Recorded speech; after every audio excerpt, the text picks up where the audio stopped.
Ada yang karena ya kebodohan atau terpengaruh ikut-ikutan, itu masih gampang ditarik kembali ke jalan yang benar. Tapi kalau sudah ideologi sampai mati pun justru mereka mengharapkan, mereka justru ingin langsung dibunuh, cepat bidadari.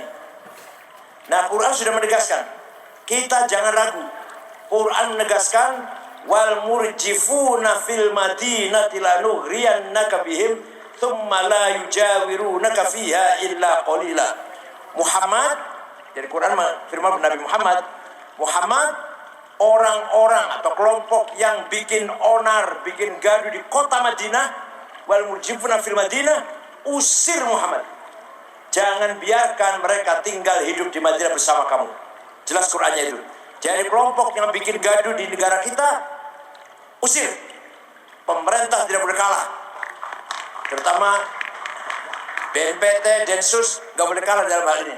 Yang kita sayangkan, saya terang-terang aja ngomong terang-terangan, radikalisme sudah masuk ke kepolisian. Anggota Polri, sudah cukup banyak. Yang namanya kelompok polisi pencinta sunnah sudah masuk ke TNI, masuk ke BUMN, Telkomsel, PLN, Pertamina, masuk juga ke kantor pemerintahan. Oleh karena itu sudah sangat gawat sebenarnya, sudah sangat mengerikan, memprihatinkan. Pemerintah harus tidak boleh memberi atau mentolerir keberadaan mereka. Cepat usir, Pak. Minimal diusir ideologinya, minimal. Cepat larang diusir ideologi yang bertentangan dengan Pancasila ini. Jangan ragu-ragu.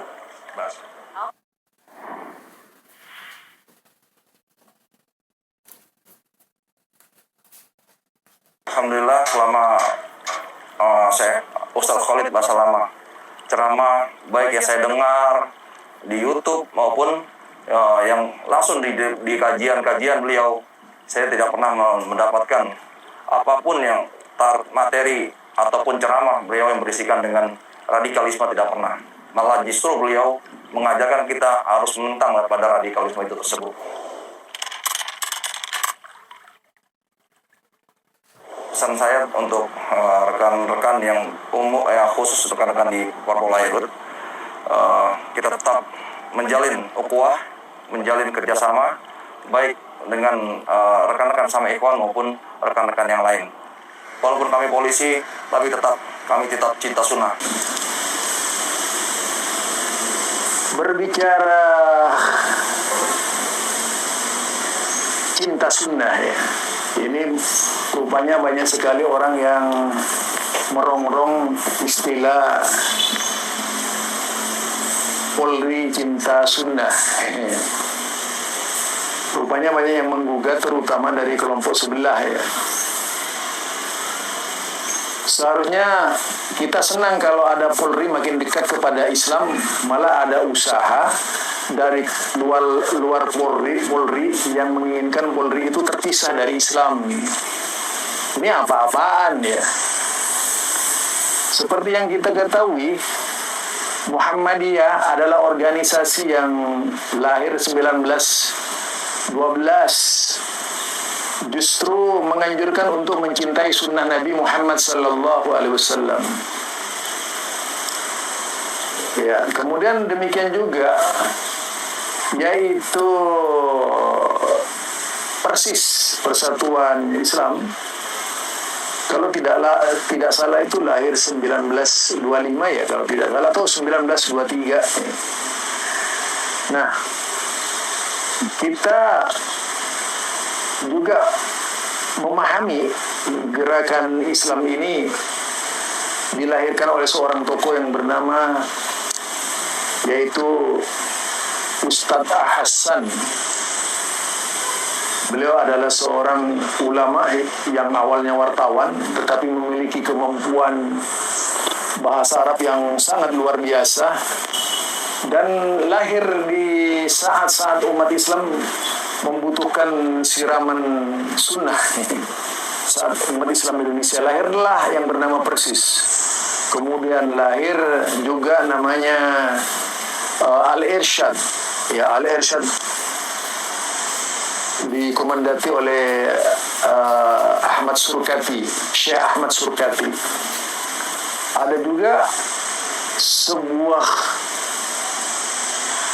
perguruan di Sumatera Barat yang dikenal dengan Tawalib gitu ya.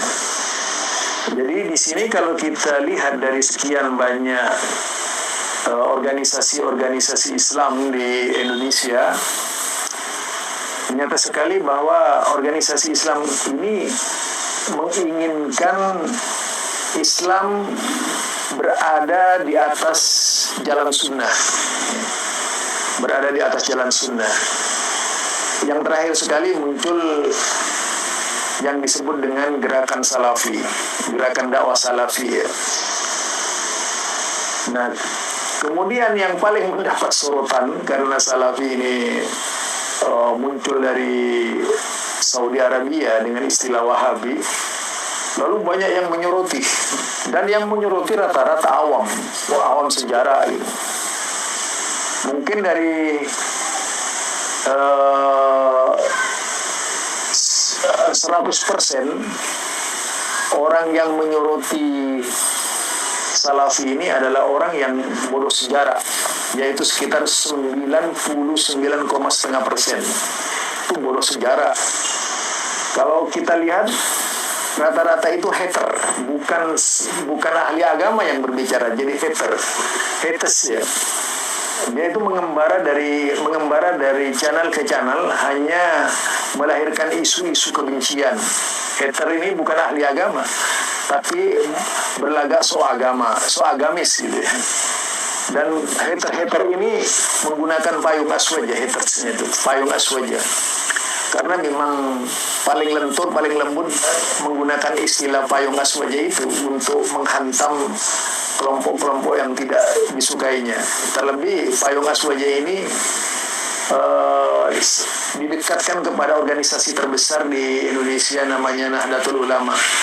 Ini menjadi kendaraan mereka. Jadi mereka itu sudah tidak bisa berbicara benar atau salah, tapi hanya sebatas ikut-ikutan, bukan ahlinya berbicara agama ya. Sehingga yang muncul ke permukaan itu haters, bukan kajian ilmiah. Ini yang sempat saya teliti lebih mendalam dari gerakan-gerakan yang ada ya di Indonesia. Itu ya. Jadi ketika ada anti sunnah dilakukan oleh Islah Barawi, mereka yang konon paling cinta sunnah dengan menembangkan sholawat itu akhirnya membenci kepolisian yang cinta sunnah itu. Coba, dia membenci kepolisian yang cinta sunnah. Seharusnya bersyukur polisi sangat cinta sunnah, karena Muhammadiyah itu menganjurkan cinta sunnah. Jadi Pak Polisi tidak perlu takut ya. Pak Polisi itu nggak perlu takut, karena Muhammadiyah sangat cinta sunnah, Persis sangat cinta sunnah, Al-Irsyad sangat cinta sunnah, pembela sunnah paling depan gitu. Jadi bahkan NU sendiri itu menamakan dirinya Ahlus Sunnati wal Jamaah itu. Jadi masih dia itu mengklaim Ahlus Sunnati wal Jamaah. Ya, kenapa ketika ada istilah Polri cinta sunnah, Islah Barawi marah gitu? Karena tidak menggunakan istilah Ahlus Sunnah wal Jamaah. Harusnya ada polisi lah Ahlus Sunnati wal Jamaah gitu. Oke, kalau tidak mau menggunakan Polri cinta-cinta, ada Polri Aswaja gitu. Tapi bukan aswaja dalam pengertian yang representatif dengan tradisi. Aswaja yang memang menjadi produk Islam. Aswaja yang memang lahir dari sejarah. Bukan aswaja yang lahir dari adat. Ini kan ada dua. Aswaja yang lahir dari adat itu di Indonesia. Aswaja yang lahir dari Islam itu sejarah gitu.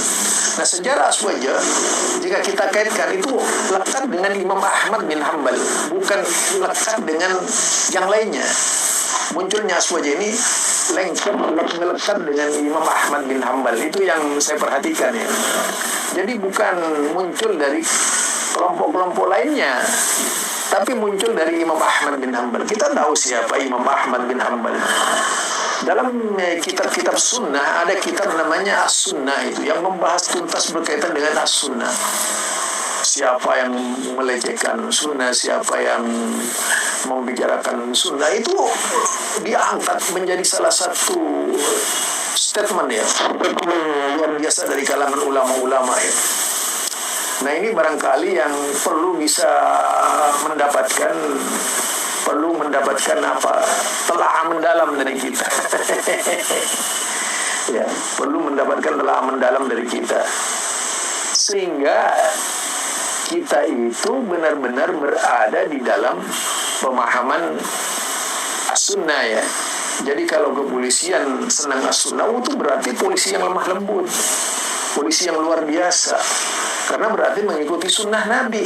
Kenapa harus ditakutkan polisi itu cinta sunnah? Saya sangat mendukung sekali. Bahkan polisi kalau cinta sunnah itu akan lebih beradab. Kalau sebelumnya beradab, akan lebih beradab lagi. Akan lebih cinta NKRI, akan lebih cinta Pancasila. Itu kalau polisi cinta sunnah. Jadi bukan seperti yang digambarkan Islah Bahrawi, kalau cinta sunnah itu bisa menjadi teroris. Ini kan sangat jauh dari pengertian ini. Jika kita pahami, jika kita telah, jika kita teliti, orang-orang yang cinta sunnah adalah orang yang paling terhormat di sisi Allah Subhanahu wa Ta'ala. Bahkan dikatakan as-sunanul huda. Sunanul huda itu sunnah-sunnah yang penuh dengan petunjuk. Jadi mereka tidak meninggalkan sunnah menurut Ibnu Mas'ud, melainkan yang jelas-jelas munafik dan fasik. Itu Ibnu Mas'ud, seorang sahabat Nabi. Di dalam hadis Imam Bukhari dan Muslim menyatakan seperti itu. Bahkan kalau kita lihat dari hadisnya, ada konteksnya, konteks dan teksnya begini. Faman ittaba'a sunnati yawma idzin shara ghariban. Orang yang mengikuti sunnah Nabi ketika itu menjadi asing di tengah masyarakat. Ya, akan banyak orang yang menggugat. Sebagai salah satu contoh seperti Islah Bahrawi ini kan menggugat sunnah ya. Tetapi kemudian dialihkan kepada sunnah